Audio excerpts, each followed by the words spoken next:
There's no advertising or sponsorship on this show, but if you enjoy listening to it and would like to show your support by, say, buying me a coffee, please head on over to 5minutebiographies.com/coffee to see how.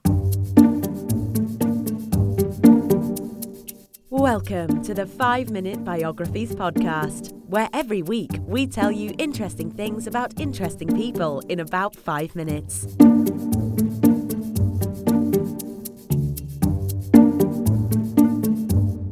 And now here is your host, Wayne Armstrong. Hi guys, welcome to the 10th and final episode of Season 5 of the 5-Minute Biographies podcast.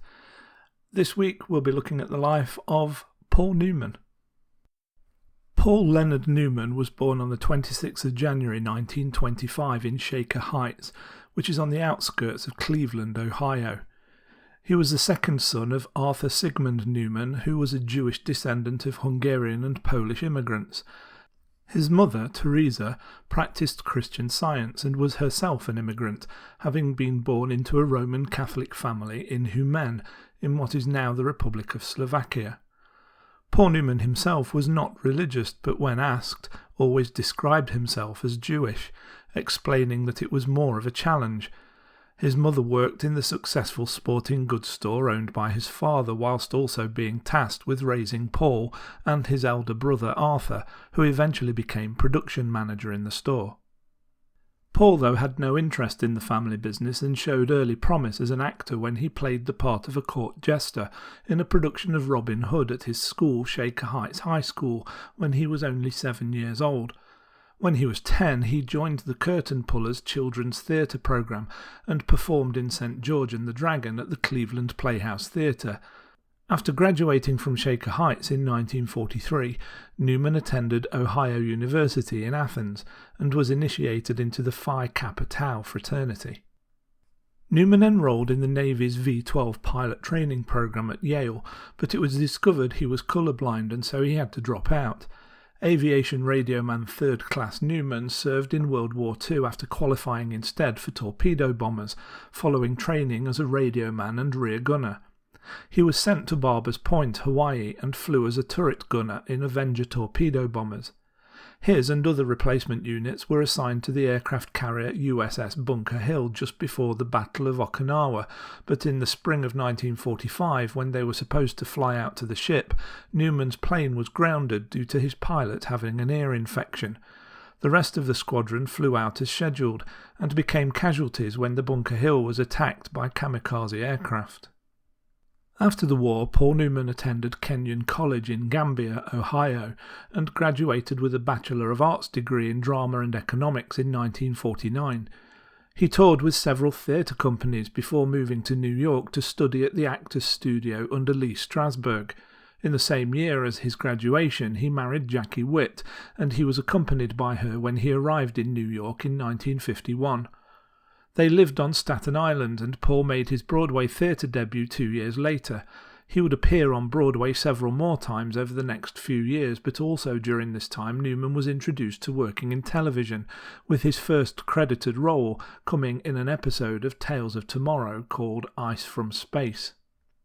In 1954 he appeared in a screen test for East of Eden at the side of James Dean. Newman didn't win that part, but in the same year he co-starred with Frank Sinatra in a live colour TV broadcast of Our Town, with him being the last-minute replacement for James Dean. He would take parts meant for James Dean on 2 other occasions, the first being the part of Billy the Kid in The Left-Handed Gun, and then again as Rocky Graziano in Somebody Up There Likes Me. Both of these movies were filmed after James Dean's death. In 1957, Paul Newman reconnected with an actress he had first met in 1953 when he filmed The Long Hot Summer alongside Joanna Woodward. The same year, Newman was divorced from Jackie Witt, and in 1958, the same year that their movie was released, Newman and Joanne Woodward were married. The movie won Newman the Best Actor award at the Cannes Film Festival the same year.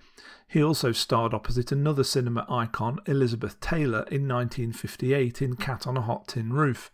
That movie was a smash hit and furnished Paul Newman with his first Academy Award nomination. Through the 1960s and 1970s, Newman appeared in a string of box office hits, including The Hustler in 1961, Cool Hand Luke in 1967, Butch Cassidy and the Sundance Kid alongside Robert Redford in 1969, The Sting in 1973 and The Towering Inferno in 1974. He also starred alongside his wife in a number of movies following their first in 1958, including Rally Round the Flag Boys in 1958, Paris Blues in 1961, The Drowning Pool in 1975, Harry and Son in 1984, and Mr. and Mrs. Bridge in 1990. An Academy Award for Best Actor came along in 1986 when he reprised his role as Fast Eddie Felson in a sequel to The Hustler called The Colour of Money, alongside a young Tom Cruise.